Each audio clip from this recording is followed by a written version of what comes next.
عمرہ کا مختصر طریقہ بیان کرے۔ مختصر طریقہ اس کا یہ ہے کہ رسول اللہ صلی اللہ علیہ وسلم نے تمام دنیا کے لوگوں کے لیے 4 جگہیں یا 5 جگہیں مقرر فرمائی ہیں، وہاں سے احرام باندھنا ہے۔ مدینے والوں کے لیے ذوالحلیفہ ہے، جسے آج کل بحر علی کہتے ہیں۔ ہمارے لیے یمن والوں کے لیے، ہند والوں کے لیے یلملم ہے، تو وہاں سے احرام باندھا جاتا ہے۔ احرام نام ہے مرد کے لیے 2 چادریں، سر ننگا، نہ خوشبو لگانی ہے، اور عورتوں کے لیے وہ جو لباس پہنتی ہیں وہ ٹھیک ہے، قمیض بھی ٹھیک ہے، شلوار بھی ٹھیک ہے، سر کا دوپٹہ بھی ٹھیک ہے، اور وہ دستانہ نہیں پہن سکتی، دستانہ پہننا منع ہے۔ اور اسی طرح عورتوں کو منہ کے اوپر سلا ہوا لباس، جس طرح قمیض پہننی منع ہے مرد کو، لیکن چادر وہ لے گا۔ اسی طرح سے نقاب سلا ہوا ہوتا تھا ان کا، منہ پر وہ لے لیتی تھی، آنکھیں ننگی رہتی تھی، باقی وہ سلا ہوا منہ پر آ جاتا تھا، اس سے منع کیا۔ لیکن وہ چادر لٹکا کر پردہ کر سکتی ہے۔ حضرت عائشہ رضی اللہ عنہا کی حدیث ہے۔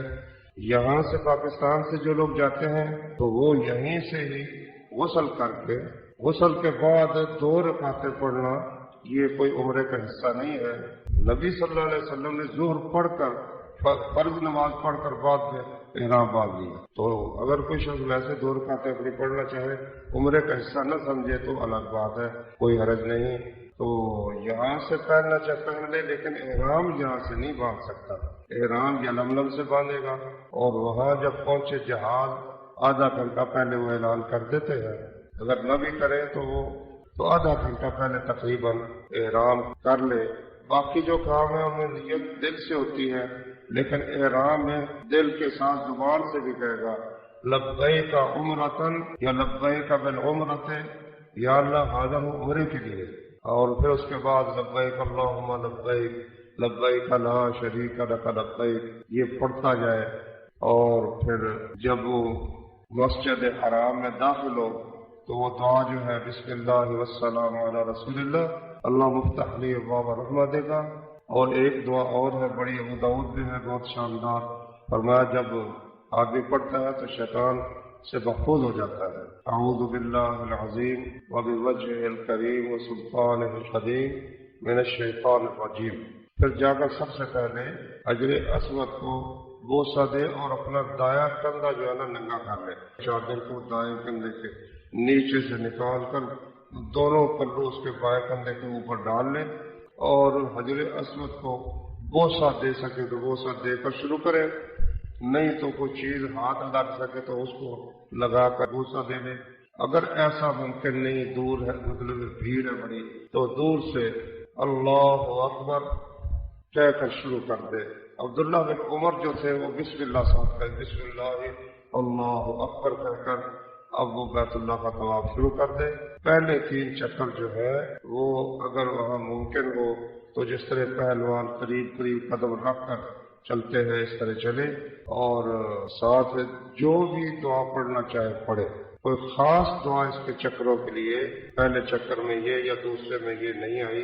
اور نبی صلی اللہ علیہ وسلم نے فرمایا، صحیح مسلم میں ہے، احب الکلام الی اللہ 4، تمام کلام میں سے اللہ کو سب سے محبوب 4 کلمات ہیں، سبحان اللہ والحمد للہ ولا الہ الا اللہ واللہ اکبر۔ بیت اللہ کے 4 کونے ہیں، ان کونوں میں سے ایک کونے پر حجر اسود لگا ہوا ہے۔ اس سے جو پہلے کونا آتا ہے نا طواف کے وقت، اس کو رکن یمانی کہتے ہیں۔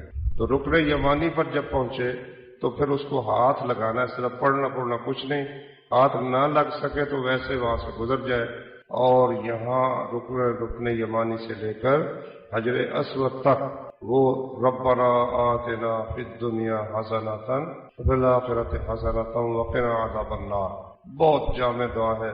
اللہ کے رسول صلی اللہ علیہ وسلم اس جگہ پر یہ دعا پڑھتے تھے۔ جب حجر اسود پر پہنچے تو 1 چکر اس کا پورا ہو گیا۔